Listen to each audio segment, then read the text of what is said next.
Bonjour et bienvenue dans ce nouvel épisode du 11 endiablés. Moi c'est Morgane. Et moi Chris. Comment ça va Chris ce soir ? Bah écoute, super bien, hein. Ça fait 2 semaines qu'on s'est pas vu. Exact, enfin, j'étais en qu'on s'est vacances. pas écouté puisque vous ne nous voyez pas. Peut-être qu'un jour ça arrivera que vous nous verrez peut-être. Pas encore. Mais voilà. 10e épisode, hein. Oui, déjà 10. C'est Super. vrai qu'on n'a pas eu d'épisode la semaine dernière parce que j'étais en vacances, j'ai pris une petite semaine de repos. On aurait pu en faire un la semaine dernière, c'est vrai, mais compliqué après les matchs de Ligue des Champions, c'était des gros matchs et tout. Ouais. On n'avait pas le moral aussi, c'est peut-être pour ça. Ouais, peut-être pour ça. On va en reparler de toute façon. Bah oui, bienvenue dans le nouvel épisode du 11 endiablés. Le 11 endiablés, je rappelle le concept pour ceux qui nous rejoignent. On est dans un podcast foot sur l'actualité des Diables Rouges et des joueurs belges qui évoluent dans les grands championnats européens et un petit peu partout dans le monde. Chaque semaine, on vous propose un tour d'Europe des performances et surtout notre 11 endiablés où on se met un petit peu dans la peau de Domenico Tedesco. Et voilà, on essaye d'imaginer la meilleure composition possible en vue de l'Euro 2024 en Allemagne. Et cette semaine, restez bien avec nous jusqu'à la fin, parce qu'on aura une petite annonce surprise pour fêter nos 10 épisodes. Ouais. Donc, on va vous parler de ça tout à l'heure, mais restez bien avec nous. On va se mettre bien et on espère vous mettre bien. C'est ça. Allez, on va commencer tout de suite avec notre tour d'Europe. Jingle.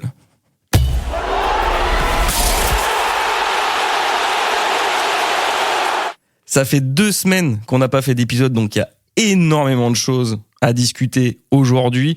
On va pas revenir en détail comme on le fait un petit peu toutes les semaines sur toutes les performances, tous les matchs, etc. On va revenir un petit peu en gros parce qu'il y a 2 semaines d'actualité à couvrir. Mais on peut dire quand même que les semaines ont tendance à se ressembler, en tout cas pour certains joueurs. On est d'accord. Et puis, il y a eu de la Ligue des Champions, il y a eu du championnat, il y a eu de la Coupe. Et pour commencer notre tour d'Europe, on part, comme d'habitude, directement en Angleterre. Et on va bien évidemment parler de nos Citizens. Kevin De Bruyne, Jérémy Doku. Les meilleurs, hein. Ah. C'est nos gars, hein. Tout le Nos monde gars sûrs. C'est nos gars sûrs qui sont dans la course à la Première Ligue avec Arsenal et Liverpool. Donc tous les matchs sont importants. On rappelle qu'ils sont de nouveau en tête mathématiquement. Ah ben non, ils le sont plus depuis ce week-end, puisqu'ils ont un match de retard. Parce et donc avait Liverpool et Arsenal qui ont bien saisi leur chance ce week-end et qui ont bien sûr gagné leur match. sont repassés devant. Voilà. Et donc voilà, ils sont à, je pense que Ça doit être 2 un points. point d'avance, Un ou je 2 pense. points. Je crois que c'est 1 point d'avance sur City. Ils avaient 2 points d'avance City, donc maintenant Ouais, donc c'est 1 un point d'avance. Et on espère qu'ils reprendront la tête contre Brighton.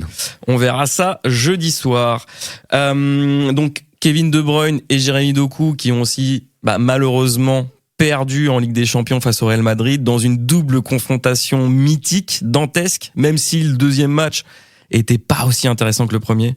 Ouais, enfin c'est. Je sais même pas si on peut encore appeler ça mettre le bus, tu vois, parce que je sais qu'il y a cette expression de mettre le bus, mais là, c'était littéralement, ouais, ils ont 18 corners à 1. Ouais. Est-ce que vous avez vu, regardez les stats de ce match. Enfin, c'était du non-jeu du Real. 88 ballons touchés dans la surface adverse pour Manchester City. 1 but. Ouais, c'est dur. Le Real avait décidé de défendre sur ce match. Ils étaient clairement venus pour jouer le match nul à City et les emmener au penalty. C'est exactement ce qui s'est passé. Quelle armada de Manchester City, hein. Ils se sont battus jusqu'à la fin. 120 minutes non-stop d'attaque. On peut vraiment le dire que la défense du Real, c'est quelque chose, hein, quand même. Hein. Très très solide. Ce qui a changé le match, on peut le dire, au match retour après le match aller 3-3, c'est l'entrée de Jérémy Doku. Clairement, oui. Hein. Là, on est sûr et certain que c'est clairement son entrée. Il a dynamité le jeu. Je pense que si Pep l'avait peut-être fait rentrer plus tôt, ça aurait pu changer le match. Tant plus que Grealish a fait un bon début de match, mais après il s'est un peu éteint tout au long de la seconde mi-temps. Et quand il a été remplacé par Doku, ça a tout changé. Ouais, tout à fait. Et donc Doku qui amène le but de l'égalisation pour De Bruyne après une frappe repoussée. La Belgian Connection. Exactement, un but 100% belge qui n'aura malheureusement pas suffi à Manchester City pour éliminer le Real, décidément invincible en Ligue des Champions. Si seulement nos petits Belges avaient pu tirer des pénaltys. Ouais, ça aurait pu changer les choses. Hein, ils sont déjà sortis. Doku, je pense qu'il était programmé pour tirer en 6e position peut-être, 5e ou 6e position. Et De Bruyne était sorti au même titre qu'Haaland. Donc il restait pas de gros tireurs de pénalty côté Manchester City. Pénalty raté complet de Bernardo Silva. Bernardo Silva qui se rattrape bien ce week-end quand même puisqu'il il met le but de la victoire face à Chelsea en demi-finale de FA Cup. Sur une connexion belge encore une fois. Exactement. Un nouveau but amené quasiment pareil que contre le Real. Côté gauche, Doku qui déborde, qui passe à De Bruyne qui tire, se repousser ou dévier, je ne me souviens plus très bien. Ça revient dans les pieds de Bernardo qui qualifie Manchester City en finale de FA Cup et qui affronteront en derby Manchester United. Incroyable. Super. C'est une belle affiche, une belle affiche de FA Cup. On rappelle quand même que Manchester United est un habitué des finales de FA Cup. C'est vrai qu'ils vont souvent en finale. Il a gagné et Manchester City a déjà gagné en finale contre eux d'ailleurs.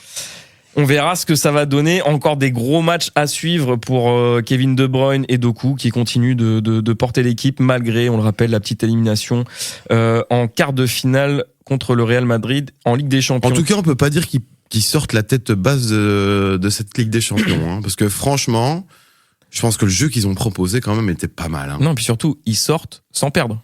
3-3, 1-1.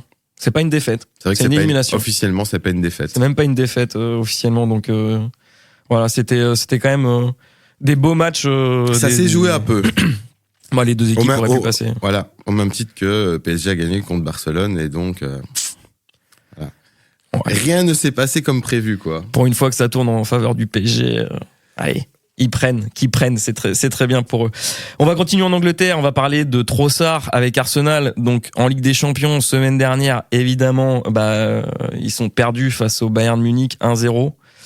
Compliqué pour Arsenal qui ça faisait longtemps, je crois que ça fait 10-12 ans que ça avait plus atteint. Ils jouent au Bayern aussi, ils avaient le désavantage.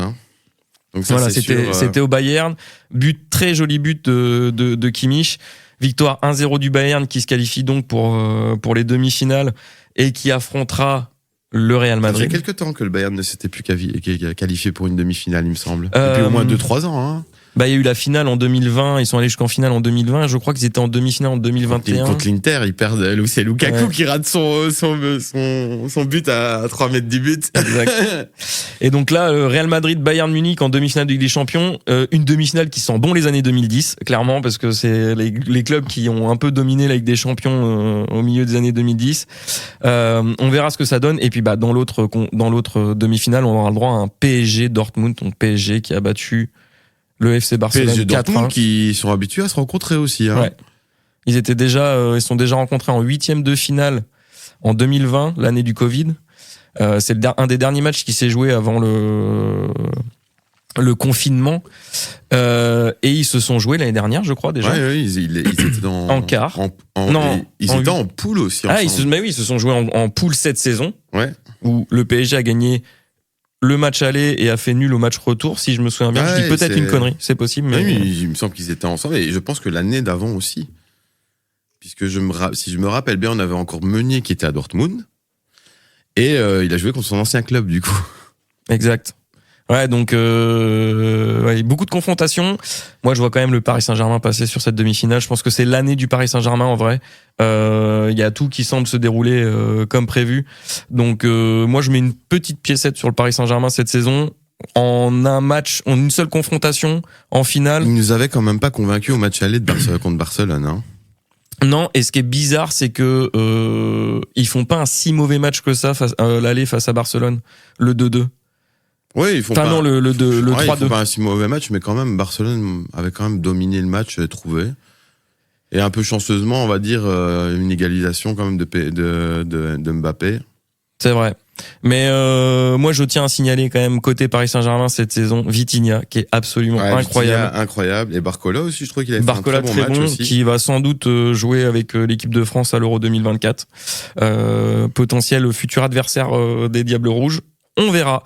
On était parti sur Trossard à Arsenal, donc parce que ils se sont fait sortir en Ligue des Champions contre le Bayern Munich. Par contre, ils ont gagné ce week-end, on l'a mentionné tout à l'heure, contre Wolverhampton, et Trossard a marqué le premier but. Il a débloqué la situation en toute fin de première mi-temps. Encore. Toujours décisif, très très très souvent décisif, Trossard. Donc vraiment chapeau à lui parce qu'il est en train de faire une saison incroyable avec Arsenal et bien évidemment qu'il sera du voyage à l'Euro. Arteta qui doit être content. Oui, c'est clair. Tielemans à Aston Villa qui a aussi gagné ce week-end. Tillmans n'a pas été décisif, mais Aston Villa qui a gagné 3-0. Aston Villa qui vont accrocher une place en Ligue des Champions. Hein. Ouais, il y a des chances. Ils sont vraiment dans la course au Big Four. Bon, ils sont dans la course pour le titre évidemment, mais pour la place en Ligue des Champions, ça se joue avec Tottenham. Donc, à voir ce que ça va donner. Ils peuvent pas choper la 5e place, les Anglais? Plus maintenant, je crois, puisqu'avec le nouveau système de la Ligue des Champions, le classement est établi en fonction des résultats sur la saison passée. Et là, il y a plus que un club anglais qualifié en demi-finale de Conference League. Aston Villa, justement. Aston Villa, ouais. Voilà. Donc, c'est le seul club qui. Mais les matchs comptent pas vraiment pour beaucoup moins, donc. Non, mais c'est plus que le seul club anglais encore en course, ce qui est quand même très rare de voir très peu de clubs anglais au stade des demi-finales. Surtout et on n'a pas spécialement envie qu'Aston Villa remporte la Conference League, même si ça voudrait dire que ça ferait une petite coupe pour Tielemans, mais ça voudrait dire alors que Bruges ne l'aurait pas gagné aussi. Non, Bruges ne va pas la gagner. Ou ils peuvent le faire. Moi, je pense que Bruges peut le faire. On y reviendra très rapidement tout à l'heure quand on va passer sur un deuxième la club Belgique qui aura gagné une Coupe d'Europe, ce serait génial. Ce serait très très beau. On continue notre petit tour d'Angleterre avec Castagne à Fulham qui a aussi marqué ce week-end face à Liverpool, même si voilà, Liverpool a gagné 3-1, mais Castagne a égalisé avant de voir Liverpool prendre 2 buts d'avance. Bon match de Castagne. Donc, pas mal hein, pour un défenseur quand même. Hein. C'est ça, toujours aussi. Lui, c'est plus coup-ci coup-ça quand même à Fulham. Hein. Il enchaîne les prestations moyennes et les bonnes prestations. Parfois après, même des mauvaises prestations. C'est vrai qu'il a été plutôt bon avec les Diables hein, aussi. Hein, donc, il a fait beaucoup de bien. On le rappelle, il peut jouer à droite comme à gauche, donc il est très très utile pour la défense des Diables. On n'a aucun doute sur le fait qu'il sera présent. Hein. Sauf blessure évidemment. Sels à Nottingham. Alors c'est vrai que qu'a fait notre ami Matt Sels avec Nottingham, parce que Nottingham c'est compliqué, ils ont perdu ce week-end 2-0 face à Everton. On en parlait un petit peu juste avant, mais Nottingham qui n'est pas encore complètement sauvé, hein, puisque Burnley a gagné ce week-end. Donc, pour une fois. Pour une fois. Pour une fois, Burnley Est-ce gagne. que Vincent va réussir à se sauver? Peut-être. Il n'y a pas beaucoup. Hein. Et je crois qu'ils sont à 2 ou 3 points. Ouais, c'est 3 points de Nottingham, justement, qui est le premier non relégable. Et les deux clubs s'affrontent. Je pense que c'est le dernier match. En plus, ça pourrait être la décision de maintien ou pas. Bah justement, Nottingham qui a perdu face à Everton ce week-end. À Everton, on retrouve Onana qui n'a pas joué les 2 derniers matchs. Je sais pas s'il y a une petite brouille avec l'entraîneur là-bas, mais il a pas eu tant de temps de jeu que ça ces derniers matchs. Tant qu'il est pas blessé, moi ça me va. Hein. Bah oui.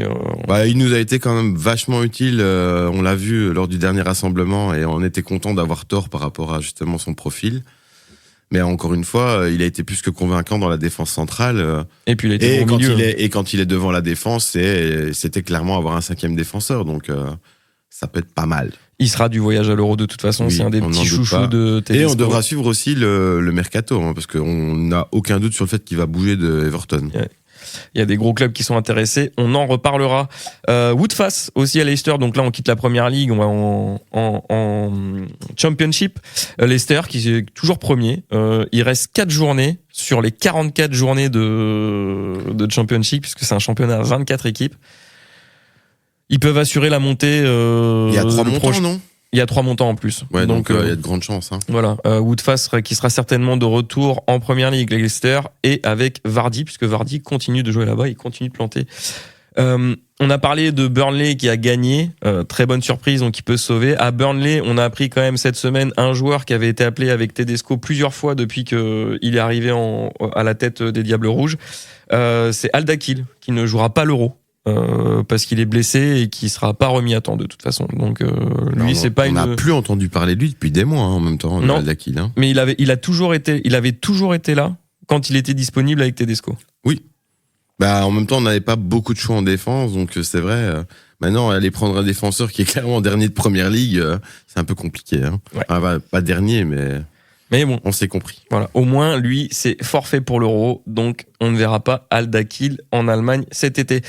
On part en Espagne. On va parler rapidement du coup des joueurs et des Diables Rouges qui évoluent en Espagne. On a Vitzel et l'Atlético qui n'étaient pas au top cette semaine puisque l'Atlético s'est aussi fait sortir de la Ligue des Champions par Dortmund. Sale semaine pour nos Belges en Coupe d'Europe. Hein. Très gros match de Dortmund face à l'Atlético au match retour. 4-2, victoire à Dortmund. Witsel qui fait pas un mauvais match en soi, et puis surtout un qu'on ne voit plus du tout depuis quelques semaines à l'Atlético, alors que son transfert avait fait beaucoup parler cet hiver, c'est Vermeeren, qui a toujours pas de temps de jeu là-bas. Je crois qu'il est sur 8 matchs d'affilée sans rentrer. Bon. C'est compliqué, hein, la position à laquelle il joue. Ouais, il a de la concurrence, hein, à l'Atlético. Est-ce que ça peut potentiellement le plomber pour une sélection avec les Diables Rouges cet été? Je ne sais pas, je le vois pas. Moi, je le vois pas dans l'équipe des Diables, en fait, Vermeeren. Moi, je te suis un petit peu là-dessus aussi. Peut-être pour l'avenir, hein, mais aller récompenser un Vermeeren qui a pas de temps de jeu. Au détriment peut-être d'un, par exemple, Luque Bacchio, qui revient très bien avec Séville.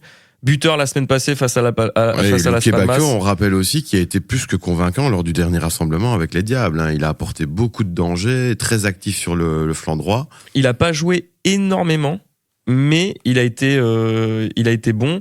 Et ce soir, du coup, Séville a gagné contre Majorque 2-1. Par contre, il n'était pas titulaire. Il est rentré à la 81e minute, donc il a une petite dizaine de minutes de jeu. C'est parfait. Voilà. Tant qu'il reste en jambes, on va dire c'est parfait. Hein. Lui aussi, il y sera de toute façon à l'Euro. On y est quasiment sûr. Et puis, on va terminer en Espagne, parce qu'on peut pas ne pas parler du match d'hier soir, le Classico Real Madrid FC Barcelone, match que j'ai regardé. Paraît qu'il y a encore eu des trucs bizarres d'arbitrage. Ah oui, il y a encore eu des débats autour de l'arbitrage. Victoire au final du Real Madrid 3-2, alors que le Real Madrid dans ce match est mené 2 fois. 1-0 puis 2-1. Ils reviennent à 2-2. But de la victoire de Bellingham, évidemment. À la 91e minute, oui, j'ai vu. Comme d'hab. Il est incroyable, ce joueur. Faut jamais vendre la peau du Real. Hein. Ils sont jamais finis, même à terre, au sol, en train de pas bouger. Moi, je vous le dis vraiment en connaissance de cause, quand on regardait ce match contre Man City, moi, j'ai jamais été aussi tendu. Je crois que la dernière fois que j'étais aussi tendu, c'était un match qui doit vous rappeler des souvenirs, un certain Belgique-France. Bref, j'étais un peu tendu. Mais là, j'étais un peu dans le même état. C'est-à-dire que, pour moi, tant qu'on n'avait pas sifflé, c'était toujours possible. Hein. Bah oui, mais c'est toujours possible. Parce que là, on sait la capacité du Real à mettre 2 buts dans les arrêts de jeu, par exemple, en demi-finale. Ouais, quand tu t'y attends plus, notamment face à des clubs français, par exemple. Oui, voilà. Mais non, gros match du Real Madrid encore hier soir. Alors que dans le jeu, franchement, Barcelone a plutôt bien joué. C'est un match très plaisant, gros niveau de jeu, 5 buts. Des erreurs, enfin pas des erreurs d'arbitrage, mais en tout cas des très mauvaises appréciations d'arbitrage. Il y a notamment un but qui n'est pas accordé alors qu'il semble avoir passé la ligne de but. À Lamine Yamal, c'est ça ? Ouais, de Lamine Yamal. Il y a beaucoup. Mais il n'y a pas de goal line technologie. Non, donc bizarrement, il n'y a pas de goal line technologie en Espagne. Allez savoir pourquoi, sans déconner. Moi, je comprends pas ça. Donc il y a le VAR, mais il n'y a pas la goal line. Pourtant, la goal line, c'était avant le VAR. Mais bon. Et du coup, hier, il n'y avait pas d'angle de caméra suffisamment clair pour prouver que le ballon était rentré. Donc le but a été refusé. Et il y a aussi 1 ou 2 pénaltys qui auraient pu être sifflés pour le Barcelone. Ce qui fait que même les dirigeants de Barcelone aujourd'hui ont appelé à rejouer le match. Oui, j'ai vu ça. J'ai vu passer la news, ouais. Ça ne se fera pas, évidemment, qu'ils vont perdre ce match. Et puis, de toute façon, le Real sera champion. Mais voilà, le petit somme barcelonais, là, cette sale semaine pour les supporters de Barcelone. Ah ouais. Si vous êtes culés, voilà. Ils peuvent se consoler en disant qu'ils ont quand même un deuxième club catalan dans le top 3, hein. Et à mon avis, il sera en Ligue des Champions, là, pour le coup aussi. Oui. Ça fera 2 clubs catalans. Je sais pas s'il y a beaucoup de supporters en Catalogne de Barcelone et de Gérone. Non, mais bon, il doit y en avoir. Quand on sait le côté nationaliste qu'ont les Catalans, disons qu'à mon avis, ils vont être contents d'avoir un deuxième club. Hein. C'était un des rares clubs qui devait faire partie de cette fameuse ligue catalane si jamais ils avaient pu être indépendants. On fait un championnat à 3, donc Barcelone et Gérone. Ouais. Ah bah ça c'est sûr qu'il fallait pas compter sur l'Espagnol pour jouer dans cette ligue-là. Hein. Ouais, l'Espagnol, ils ont fait quelques saisons plutôt pas mal ces dernières années, mais ça reste un petit club. Non, mais c'est surtout un club pas catalan du tout. Oui, en plus. Eux, ils sont vraiment pro-espagnol, quoi. Ben voilà. Bon, après ces petites dérives politiques en Espagne, on passe en Italie où ça va un peu mieux pour Lukaku, qui a quand même retrouvé le chemin défilé la semaine dernière face à Udinese, même si le match a été arrêté, puisqu'il y a un défenseur de la Roma, Ndika, qui a fait un malaise en plein match. On a vraiment cru le pire pour lui. Il a fait une Christensen. Une Christensen, l'autre joueur danois. C'était Christensen, non? Christiansen. Ou c'est Eriksen? Eriksen. Putain, c'est compliqué avec. C'était où? C'était à la Coupe du Monde, ça? C'était à l'Euro. À l'Euro. Ouais. L'Euro 2021, je me souviens, j'étais devant la télé. C'est pas le premier match d'ailleurs. C'était le soir, c'était pas le premier match, mais c'était le jour du premier match de la Belgique. Ah voilà, c'est ça. Et à l'époque, je crois que Lukaku jouait en club avec Eriksen. Oui, il jouait à l'Inter ensemble. Ou à Manchester United 2021, je pense que Lukaku il est encore à Manu, ouais. Raison. Bref, donc Lukaku qui a retrouvé le chemin défilé, il a fait du bien aussi avec la Roma contre Milan en quart de finale d'Europa League. La Roma qui a éliminé le Milan et Lukaku au match retour qui est impliqué sur le premier but avant malheureusement de sortir blessé. Mais apparemment plus de peur que de mal, parce que je pense que Lukaku, comme on dit, c'est un joueur qui se connaît assez bien et il a senti une gêne et il s'est dit qu'il fallait pas pousser. Du coup, il a demandé son changement direct. Je pense que c'était une bonne idée. Je pense qu'il a envie de jouer l'Euro et qu'il a pas envie de se blesser. Il sait potentiellement que c'est sa dernière grande compétition. Il l'a plus ou moins dit. Ouais. Donc et la Roma, du coup, ce soir, qui jouait face à Bologne, Lukaku forfait préservé justement en vue des échéances de la Roma, notamment en Europa League, et qui a perdu face au Bologne de Saelemaekers, qui a marqué de nouveau ce soir. Donc là aussi, Saelemaekers qui fait une bonne fin de saison avec Bologne. On espère quand même que Domenico le sélectionnera, puisqu'on rappelle, il était absent lors du dernier rassemblement des Diables. Et ce qui était un petit peu incompréhensible dans le sens où il faisait des plutôt bonnes performances avec Bologne déjà à l'époque.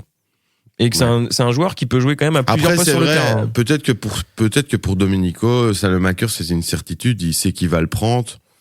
Maintenant, il attendait peut-être de pouvoir tester d'autres joueurs. Mais la seule chose que je ne comprends pas, c'est que globalement, dans le rassemblement précédent, il aurait pu sélectionner s'il voulait 30 joueurs, en fait, parce qu'il n'y avait pas de limite. Donc je pense que ça aurait été important de lui donner du temps de jeu aussi. Ouais, il aurait pu faire. Du coup, on peut avoir des doutes sur le fait qu'il soit là ou pas. S'il continue à avoir des performances comme il a avec Bologne, il augmente forcément ses chances. Et un qui sera là de toute façon, c'est sûr, c'est aussi Charles de Ketelaere avec l'Atalanta. L'Atalanta qui a quand même fait un exploit en quart de finale d'Europa League en sortant de Liverpool, en gagnant 3-0 le match aller et en perdant seulement 1-0. Ça l'année pour Liverpool. On rappelle qu'ils ont perdu contre l'Union aussi. Oui, ils ont perdu contre pas mal de joueurs belges. C'est un peu compliqué cette saison pour Liverpool. Pourtant Liverpool quand même qui est aussi toujours dans le trio de tête. Donc on parle pas d'un Liverpool qui est 5e ou 6e de première ligue. Je les voyais archi favoris vraiment de cette compétition de l'Europa League Liverpool, mais qui sont sortis par Charles de Ketelaere à Atalanta. Et De Ketelaere qui a été buteur ce week-end dans la victoire. Il revient Charles, là, ça y est. Ça faisait 7 ou 8 matchs qu'il avait plus marqué. Donc là, ça fait du bien pour lui. On aimerait quand même des prestations un peu plus constantes quand même de Charles De Ketelaere. C'est un peu des prestations un peu en dents de scie. On le rappelle, on l'avait élu déjà en Diablé de la semaine. Et la semaine suivante, il était déjà sorti du 11. Oui, parce que il est dépendant des performances de l'Atalanta en championnat. L'Atalanta en championnat, c'est pas ça trop cette année. Ils sont pas si loin, mais ils sont plus. Je crois qu'ils sont 5e. Ils ont été 4e pendant un petit moment, mais c'est vrai que sur les dernières semaines, il est à l'image de son équipe. 5e. Pour rappel, l'année prochaine 5e, eux sont assurés d'avoir une place en Ligue des Champions s'ils sont 5e. Mais ils sont loin de la course au titre. Alors que je pense que vu le niveau affiché de l'Atalanta sur les dernières saisons, parce qu'on rappelle qu'ils ont quand même fait des beaux parcours en Ligue des Champions, notamment l'année du Covid, ils sont quand même allés jusqu'en demi-finale. Je pense que l'Atalanta, c'est une équipe qui pourrait créer la surprise en Italie et remporter un titre dans les 2-3 années à venir, si ça se passe bien. S'ils ont des joueurs comme Charles de Ketelaere aussi qui peuvent performer à très haut niveau sur une saison, ça peut les aider justement à aller titiller le haut du classement. En tout cas, c'est une équipe qu'on rappelle a aussi eu Castagne avant. C'est vrai, Castagne est passé par qui avait aussi relancé Castagne. Donc c'est une bonne équipe pour se relancer en fait, l'Atalanta. C'est une équipe de Serie A. En tout cas, pour relancer nos Belges, ça c'est sûr. C'est clair. Dernier Belge en Italie, on va parler de Conny De Winter, qui a du temps de jeu quand même sur ses 3 derniers matchs avec le Genoa, mais qui reste sur une presta catastrophique ce week-end. Il a eu 5,8 sur 10 sur le match. Et puis avec les Diables, il était nul. Donc lui par contre je suis pas sûr qu'on le reverra. Pas tout de suite en tout cas. Ça va être compliqué pour lui, je crois. Vu ce qu'il a montré face au match face à l'Irlande, ça va être très compliqué. Après l'Italie. Et surtout tu le prends lui, tu prends pas qui alors? Parce que c'est ça aussi, les places sont chères. Hein. Prendre un De Winter qui est pas du tout de constance en club, peut-être encore vraiment un peu jeune pour les Diables Rouges aussi. Il a pas du tout de temps de jeu avec l'équipe. Hein. Donc, il a été testé sur un match et c'était cata. Bon, il a eu du temps de jeu avec la Genoa, on verra. Après l'Italie, à suivre. On part en Allemagne. On va parler évidemment en Allemagne de notre gars on fire. Openda. Bah oui, on rappelle qu'il est à la pointe de notre attaque pour le moment dans notre 11 endiablé, donc Openda.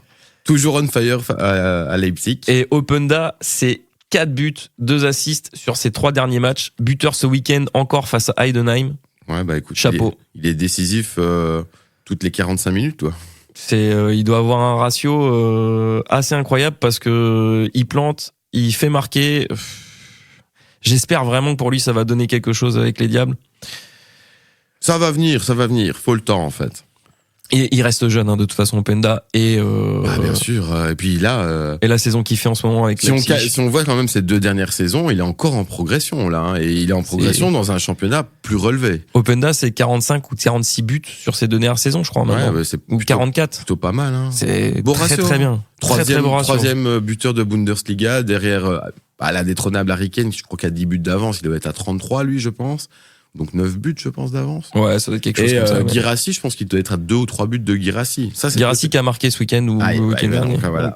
C'est pas encore prenable. Même si Stuttgart a perdu. Même si je pense qu'en ratio assist, je pense qu'il est au-dessus de Guirassy. En rajoutant les assists, donc sur les buts impliqués, je pense qu'il est au-dessus. Et surtout, ce qui est probable, c'est qu'il y a peut-être plus de pénalty pour Guirassy que pour Openda. Oui. À vérifier. Beaucoup plus, j'avais regardé. J'ai pas les stats sous les yeux. En Allemagne, on a aussi évidemment Castells, le gardien de Wolfsburg et des Diables Rouges, qui est toujours blessé à l'épaule. On espère qu'il va se remettre. Hein. Après, il y a toujours Sels, de toute façon. Oui, mais bon, ça veut dire, on n'a pas de Courtois, on n'a pas de Castells. Ça commence à faire mal. Bodard,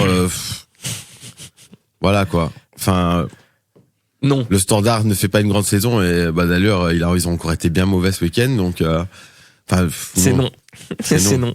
Et du coup, à Wolfsburg, il y a quand même Aster Vranks aussi, qui vient d'enchaîner 2 titularisations. Ça lui était pas arrivé depuis le mois de décembre avec Wolfsburg. Donc, lui aussi, il a un petit peu de temps de jeu à voir, s'il sera avec les Diables. Pour le coup, j'ai trouvé qu'il avait pas été mauvais avec les Diables lors du dernier rassemblement. Il avait joué peu, mais moi, je l'avais trouvé plutôt bon dans ses prises de décision. Les passes étaient correctes. Il a clairement besoin de temps de jeu avec les Diables, mais lui, par contre, j'y crois. Ouais. J'y crois pour l'Euro, en tout cas. Oui, je pense il peut faire du bien, ça peut être une solution, en tout cas, c'est une solution crédible au milieu de terrain, donc pourquoi pas, il a déjà été appelé, et il y sera sans doute. On sait que Tedesco aime bien les jeunes, hein. De toute façon, c'est pas nouveau. Qui joue en Allemagne. C'est son style. Oui, voilà. Donc, Vranks, même en jouant peu, il a clairement plus de chances d'être dans le viseur de Tedesco, parce que le fait qu'il est jeune et qu'il joue en Allemagne. C'est clair. En Allemagne, on a aussi Demann, au Werder Bremen. Toujours pas de temps de jeu pour lui. Non, mais lui, c'est l'énigme. C'est dommage, hein, parce qu'en fait, je pense que c'est un bon joueur, mais je voudrais voir le nombre. On lui donne vraiment des minutes, quoi. Enfin, 1 minute, là. Enfin, et c'est pas la première fois qu'on lui donne que 1 minute, hein. Moi, il est déjà rentré une fois à la 95e minute. Tu te dis, mais, enfin, quoi, c'est pour juste lui donner une prime? C'est compliqué pour Demann qui. Enfin, moi, je vois pas comment un joueur peut changer les choses en 1 minute, de toute façon. Non, là, c'est vraiment juste pour dire, allez, je crois en toi, mais en même temps, pas vraiment. Des histoires de contrat aussi, ou de temps de jeu, j'en sais rien, mais bon, bref. C'est bizarre. Après l'Allemagne, les Pays-Bas. On a vraiment qu'un seul joueur là-bas qui brille et qui brille de 1000 feux, c'est évidemment Johan Bakayoko, qui, comme Openda, reste sur des stats assez hallucinantes sur ses 4 derniers matchs. Lui, c'est 4 buts et un assist. Ouais, 5. Et puis des notes avec le PSV, 8 sur 10 contre Vitesse, 8,6 contre Alkmaar, 7,9 contre l'Excelsior, 7,8 contre Nijmegen. En plus, c'est un match où le PSV perd 3-1 et Bakayoko est le seul à marquer. Le seul à marquer, ouais. Non, gros match, et lui aussi, il n'y a pas eu de match en Eredivisie ce week-end. mais ils vont être champions. Mais oui, ils vont être champions. Ils vont être champions. Premier titre de Bakayoko aussi dans sa carrière. Il a jamais été champion. Ouais. Donc c'est tout ce qu'on lui donne, et on le sait, d'avoir des joueurs qui sont champions en club, ça peut aider dans un tournoi. On l'a souvent vu. Avoir des joueurs qui arrivent avec la cette réussite, la réussite, voilà. ça peut, psychologiquement, ça peut tout changer, ça c'est clair. Et Bakayoko, qui a pas eu vraiment de temps de jeu en tout cas des minutes très sympas à jouer contre l'Irlande, on espère le voir là dans les matchs qui arrivent, notamment des matchs de préparation qui vont pas tant tarder. C'est vrai que les rares fois où on l'a vu avec les Diables, pour moi, c'était clairement dans des matchs un peu de test. Et donc, on a envie de le voir sur un vrai match. Oui, j'ai envie de le voir sur un vrai match avec des Kevin De Bruyne qui lui donnent des passes, quoi. On est d'accord. Ou un Trossard derrière lui. Nous, on l'a vu comme ça aussi beaucoup avec Trossard dans le milieu avec De Bruyne, et qui peut justement d'un côté relancer soit de Doku, soit de Bakayoko. Voilà. On verra. On a d'autres solutions. On a Luke Bakio, on a Trossard qui peut jouer un peu plus en avant aussi. C'est clair que ça manque pas de solution côté belge. Offensivement, je pense qu'on est plutôt pas mal. Bon, la défense, ça commence à se dessiner tout doucement, mais c'est pas la folie. Justement, en défense, on va parler d'un des mecs qui a été appelé... Petite transition vers la France. Petite transition vers la France, et vers mon gars sûr, Arthur Théat. Voilà. On rappelait que Rennes restait sur 4 matchs, 4 défaites, on va pas se mentir. Donc c'était un petit peu la déprime là pour nous, supporters du Stade Rennais ces dernières semaines. Mais ce week-end, on a gagné un match important. 3-0 à Nantes. Bon, Théat a pas joué par contre. Il est rentré en toute fin de match. Mais Rennes retrouve un petit peu le goût de la victoire, et ça fait Théat toujours plaisir. Théat qui était peut-être un peu fatigué aussi. En vrai, il a enchaîné beaucoup de matchs. Il a beaucoup joué cette saison. Ouais, quand même, il a été beaucoup utilisé tout le début de la saison.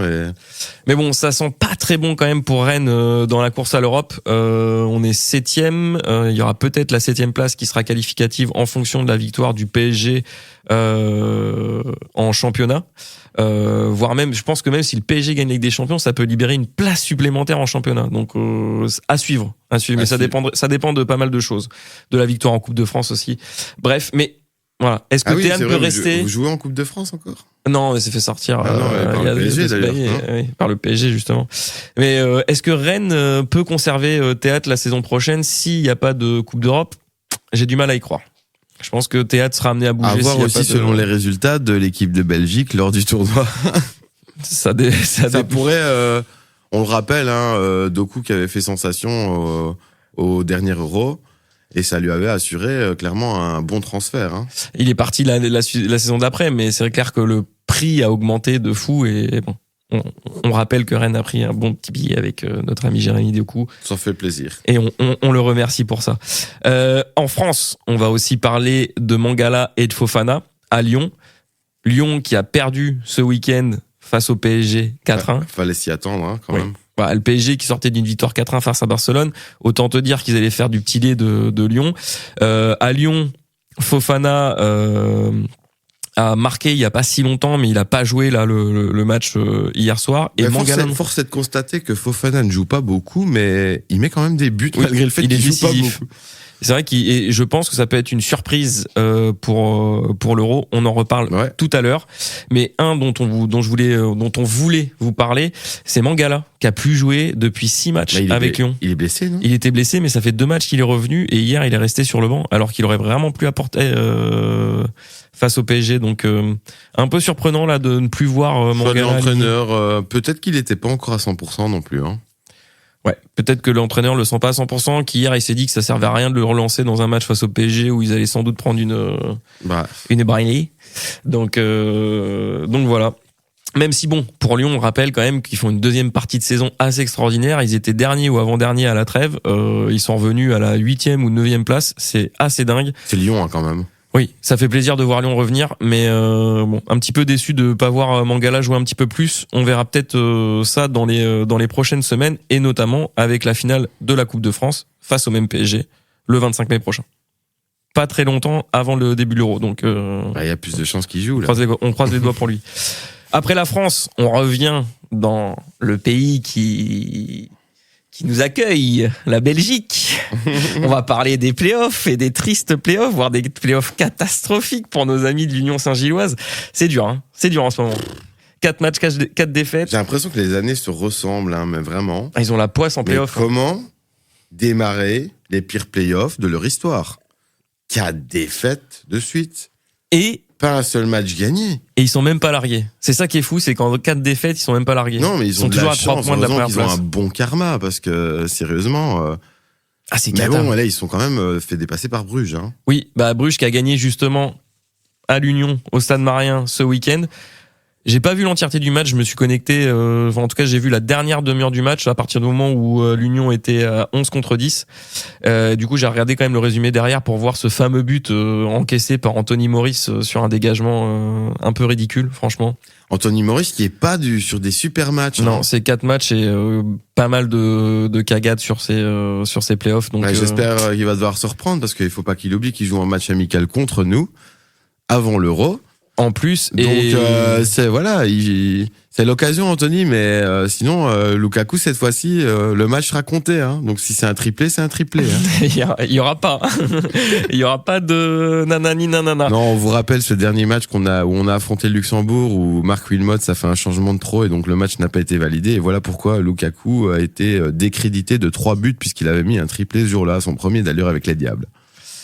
C'est dur ça par contre. Ouais, ça c'est dur. Moi je pense qu'il faut les compter. Pour les stats, c'est dur. Ils peuvent pas les compter parce que le match n'est pas officiellement reconnu donc Ouais, c'est match perdu pour la Belgique du coup ou... même pas, non, c'est un match qui ne compte pas. OK, ouais, match amical même pas. Ouais. Même pas un match amical donc il ne compte pas pour le coefficient au classement FIFA ni rien donc a priori, c'est comme un match d'entraînement, donc ça ne vaut pas quelque chose.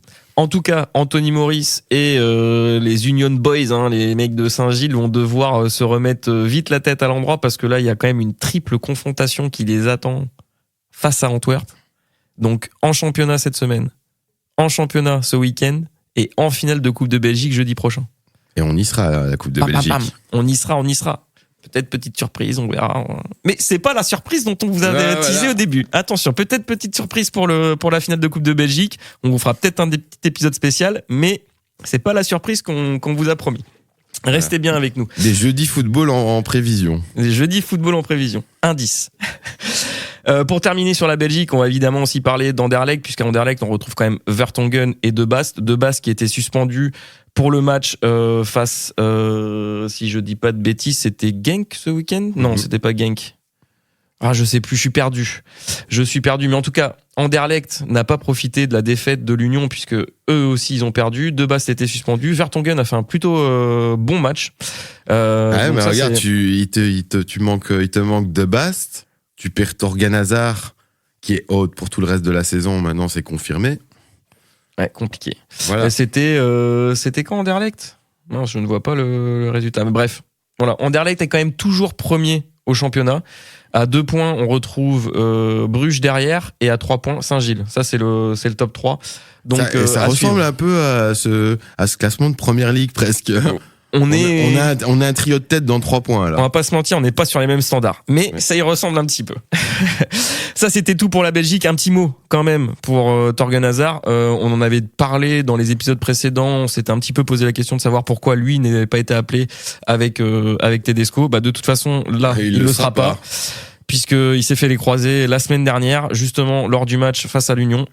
Donc voilà, pas de Torgan Hazard à l'Euro, on n'aura pas de représentant. Année terminée, on ne devrait plus le voir avant la fin de l'année. Ouais, dur. Très dur. On parle de 6 à 8 mois. Donc il aurait dû choisir la sécurité. C'était des fois pas facile de prendre la décision, prendre ce choix-là, mais la sécurité avant tout. Ouais, la sécurité avant tout de notre ami Carrasco. Peut-être que Torgan Hazard aurait dû s'exiler en Arabie Saoudite pour s'assurer une place avec les Belges. En tout cas, pour ne pas se blesser. Pour ne pas se blesser. On vous donne des petites nouvelles de notre ami Yannick, la sécurité avant tout, qui a fait un gros match ce week-end où il y a 4 jours, je crois, avec Al-Shabaab. 2 buts, 1 assist, propre. Voilà. Yannick is back. Dans un championnat éclaté au sol, on va pas se mentir, mais même s'il y a des stars et tout. Mais voilà, il continue de marquer, il s'entretient, il sera là à l'Euro. Il y a peu de doute. On le sait qu'en tout cas, il sait s'entretenir, puisque on rappelle quand même qu'il s'était déjà une fois exilé en Chine, tu vois. Il l'a déjà fait. Il était revenu plus fort à l'Atlético. Mais il aime bien la sécurité, Yannick. Il aime bien aller se mettre en sécurité un petit peu. Ouais, mais en même temps, puis revenir. En même temps, s'il peut jouer plus longtemps et qu'en plus il prend du cash, on va dire que c'est peut-être pas une si mauvaise idée pour lui et sa famille, tu vois. Si vous ne savez pas quoi faire, faites comme Yannick, choisissez la sécurité. On va maintenant filer en Turquie pour parler rapidement de Batshuayi, qui reste un joker de luxe pour le Fenerbahçe. Fener qualifié pour les demi-finales d'Europa League quand même. Donc ça c'est Batshuayi en nombre de minutes jouées, c'est pas mal quand même. Pareil, son ratio but est plutôt pas mal. Ouais, et puis il a marqué aussi avant le quart de finale retour face à l'Olympiakos jeudi dernier. Il avait marqué en championnat contre Karagümrük. Voilà. Donc là aussi, ça se passe plutôt bien pour Batshuayi avec le Fenerbahçe, même s'il n'est pas titulaire là-bas, on le rappelle. Et puis un pour qui ça se passe très bien aussi depuis son transfert à Trabzonspor, c'est Thomas Meunier qui reste sur deux assists sur ses 3 derniers matchs, et notamment ce week-end où il a eu quand même 8,2 sur 10 avec la victoire de Trabzon à Kayserispor. Et là aussi, il fait un assist. Donc Thomas Meunier revient bien. Bien joué Thomas, tôt ou tard. Moi, je l'aime bien, Thomas Meunier. C'est un bon gars. Bah, c'est notre gars aussi. Ouais. Et voilà, c'est terminé pour notre tour d'Europe. On a fait un petit peu long, mais bon, il y avait quand même beaucoup de choses à dire. Beaucoup de choses à dire. Et maintenant, on va enchaîner tout de suite avec notre 11 de la semaine.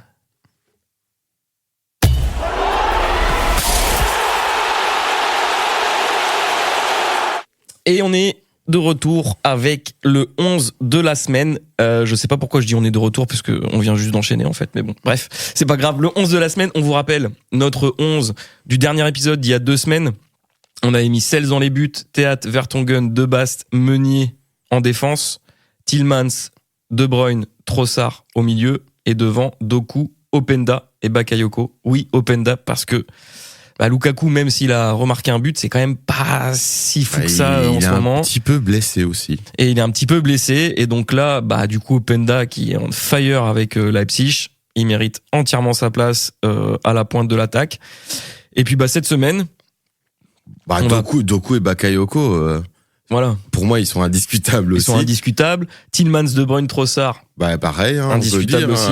Ils ont tous les 3 été assez décisifs ces dernières semaines. En défense, c'est vrai qu'on a mis Vertonghen, De Bast dans l'axe central. De Bast était suspendu ce week-end, mais bon, voilà, suspendu ne veut pas dire que s'il est appelé avec les diables, il peut pas jouer. Donc on le garde quand même. Puis surtout, il fait des bons matchs avec Anderlecht, mine de rien. Non, Meunier, et puis 2 joueurs qui jouent ensemble, Vertonghen, De Bast, ont des automatismes. Ça nous semble cohérent.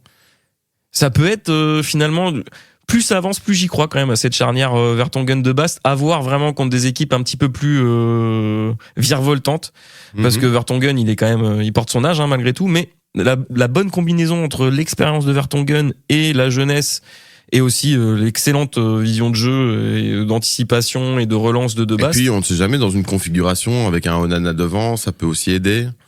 Voilà, pour les relances et pour l'apport défensif aussi d'Onana, parce que là on l'a vu clairement sur le dernier rassemblement. Tout à fait. En ce qui concerne le couloir droit, Meunier, on ne voit pas de raison d'autant plus que il fait des très bons résultats, 2 assists en 4 matchs, c'est quand même plutôt pas mal.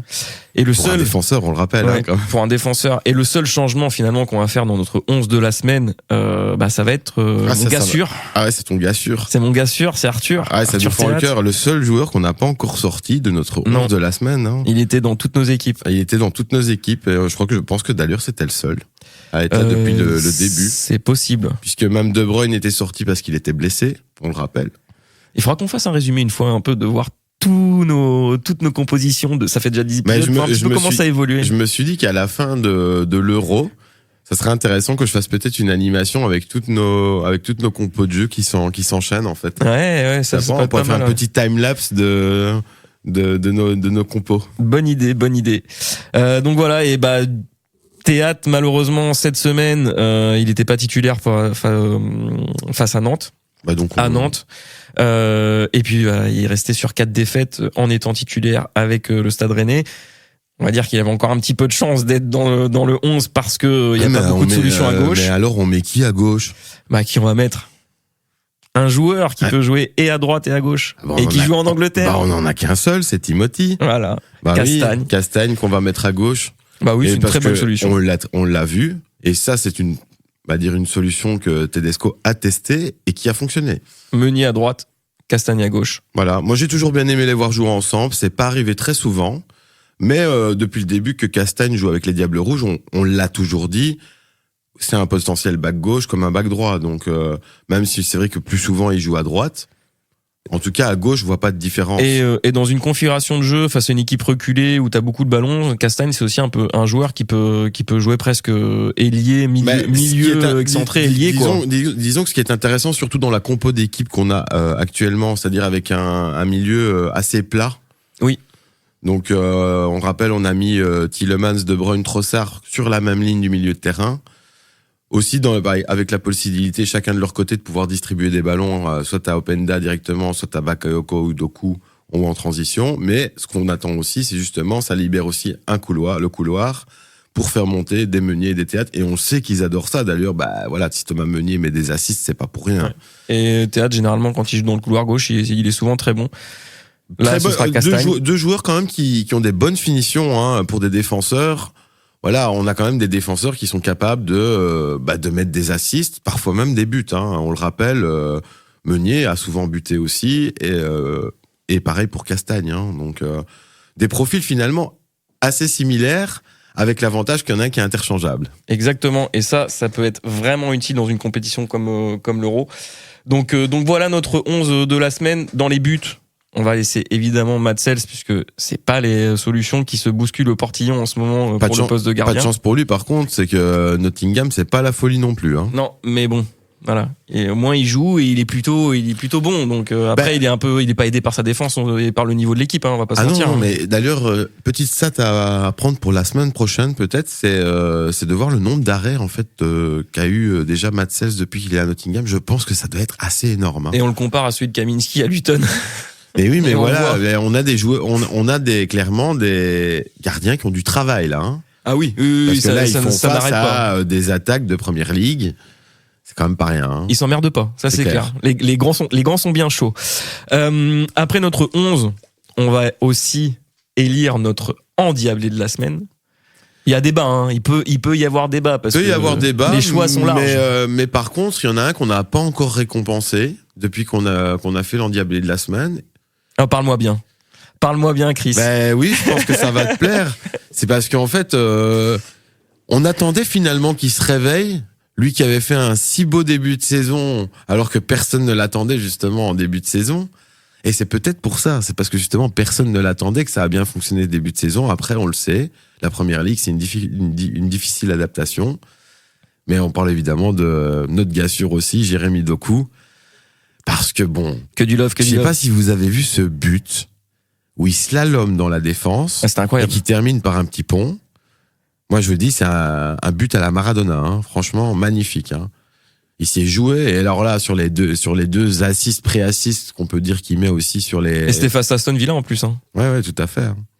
Et non, Crystal Palace, je pense. Crystal Palace. Et alors, et on rappelle en Ligue des Champions aussi.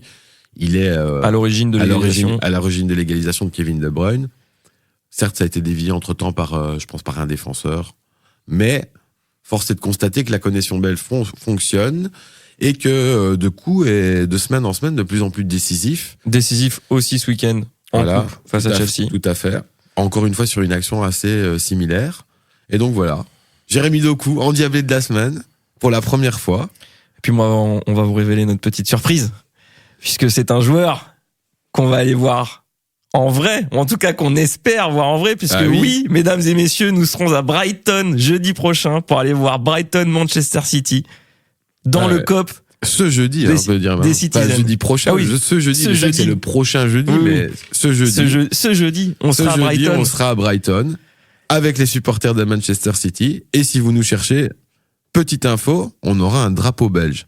Voilà. Je sais pas si on aura 50 des drapeaux belges, parce que est-ce qu'il y a vraiment des Belges qui font le déplacement à Brighton pour aller voir Manchester City? Je suis pas sûr. Bon.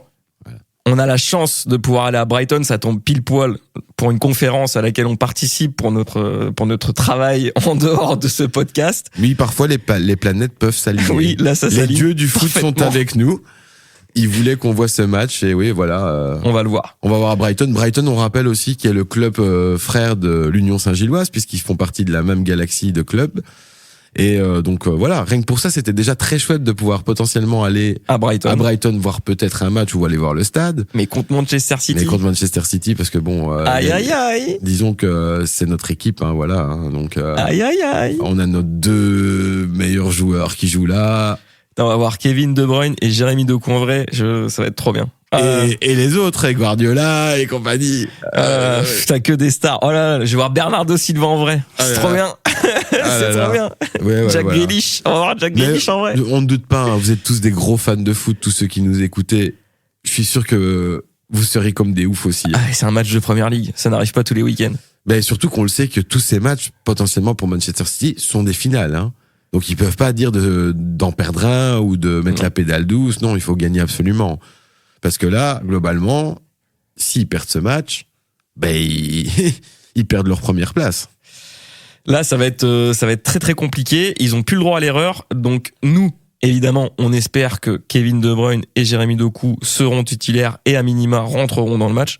Parce que ça nous ferait quand même bien chier si on allait voir un Brighton-Manchester City sans voir un des 2 Belges qui jouent là-bas. On aurait vraiment la poisse pour le coup. Même si ça resterait une super expérience. Mais en tout cas, l'idée, c'est que vous puissiez le vivre avec nous parce que on va essayer d'enregistrer quelque chose sur place. On aura des micros. Voilà, c'est l'idée. On y a pensé. On s'est dit, en fait, pourquoi pas. Ce serait sympa, en fait. Hein. Ce sera peut-être un petit bout de l'épisode suivant ou un épisode spécial. On sait pas encore. On verra bien. Peut-être un épisode hors série où on vous fait vivre en direct, dans les conditions du direct. Mais là, on peut le dire qu'on se met vraiment dans la peau de Domenico Tedesco. Hein. On parce que là, on va visionner nos gars, quoi. Bon, après, y a pas beaucoup de suspense. Tu sais que c'est 2 joueurs que tu vas prendre d'office pour l'Euro. Donc bon, là, c'est vraiment pas plaisir. Peut-être qu'on va tomber sur Domenico, là-bas. Non, je crois qu'il va pas faire le déplacement. Non, pas pour ça. Surtout pas pour... En fait, il ferait sans doute le déplacement pour des joueurs où il a plus d'interrogations. Mais là, il sait que Doku, comme De Bruyne, il en sera. Il y a peut-être quelqu'un du staff de l'équipe de Belgique, par contre, qui sera certainement dans les tribunes. Ça, c'est possible. Voilà. On verra. Bon, si on nous appelle à un moment donné, quelque part officiellement. Donc, Doku, notre endiablé de la semaine, on le récompense un petit peu sur les performances qu'il a fait avec Manchester City sur ses 3-4 derniers matchs. C'est logique. Il avait pas encore été élu endiablé de la semaine. C'est désormais fait. Il a été élu, en plus, il a été élu une fois sur un de ses matchs, homme du match. Hein, donc, ça aussi, ça compte dans notre classement d'endiablé de la semaine. On a souvent donné l'endiablé de la semaine à un joueur qui a été élu homme du match. Je crois que c'était contre Crystal Palace, il me semble. Ouais, il a été élu homme du match, tout à fait. Donc Doku endiablé de la semaine. On vous invite évidemment à aller consulter notre compo en vrai. Du coup, allez voir la belle compo qu'on vous propose pour notre 11 de la semaine. On vous rappelle, hein, le lien est toujours dans la description de l'épisode. Lien vers notre 11 de la semaine. Vous tapez le 11 endiablé dans Google, vous allez de toute façon nous trouver très très facilement puisqu'on est les seuls à s'appeler comme ça. On est les seuls à s'appeler comme ça et accessoirement, on a bien fait notre travail parce que on vous l'a jamais dit, mais en fait nous on bosse dans le référencement Google. Donc c'est plutôt facile pour nous de bien se référencer sur des petits mots-clés sympas. C'est pour ça que nous allons à Brighton puisque nous allons à Brighton SEO. Ouais. Voilà, comme ça vous êtes au courant du travail qu'on fait. Bon, après ça. Et après les invitations, évidemment, à les partager, nous écouter sur les réseaux sociaux et un petit peu partout sur le web. On va enchaîner avec notre grosse question de la semaine. Jingle.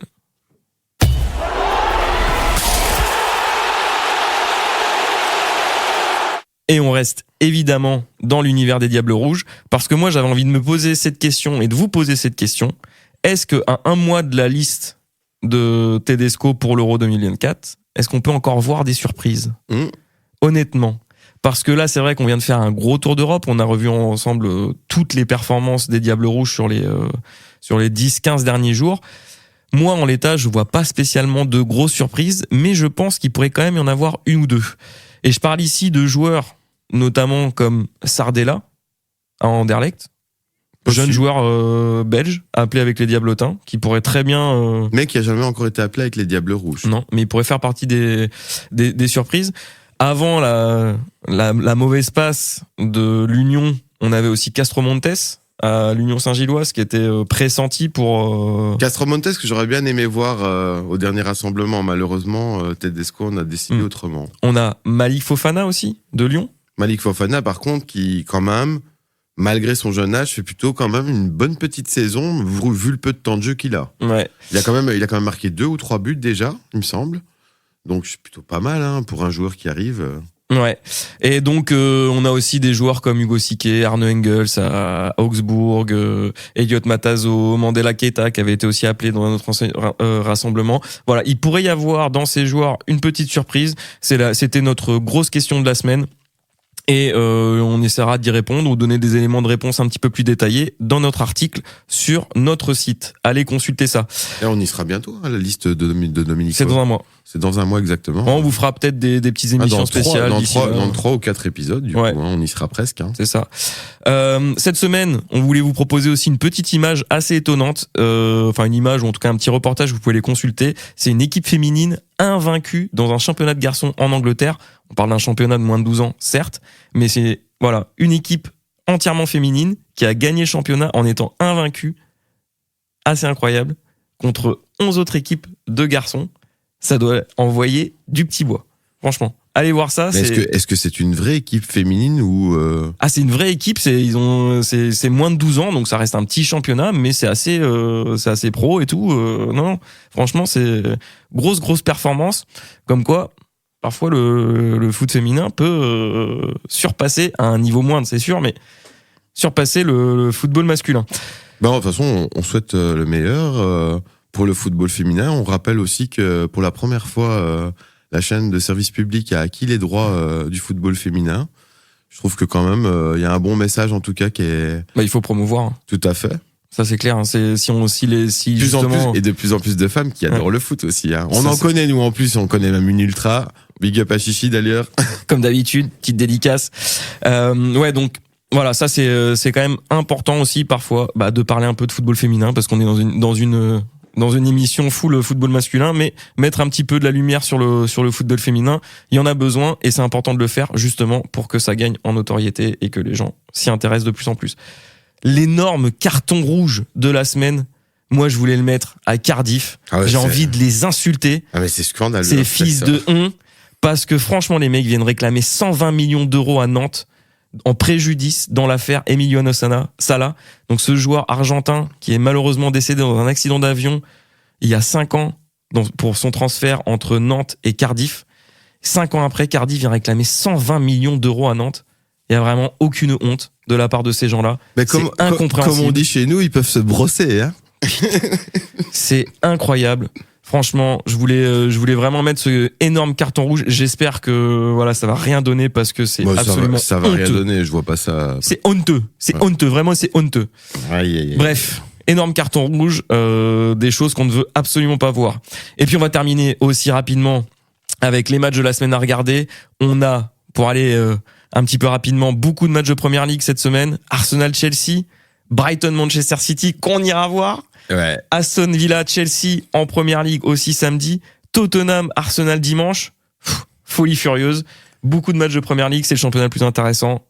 Tous les matchs sont à regarder. Ouais, c'est incroyable. On a des finales tous les week-ends là. Ça va être le feu et on y sera, on vous le rappelle, jeudi soir pour un petit Brighton Manchester City. J'espère qu'on va kiffer. Ouais.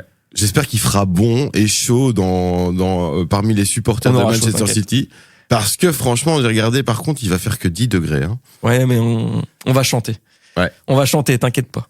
Et puis, on vous racontera ça dans notre prochain épisode. Quoi qu'il arrive. Allez.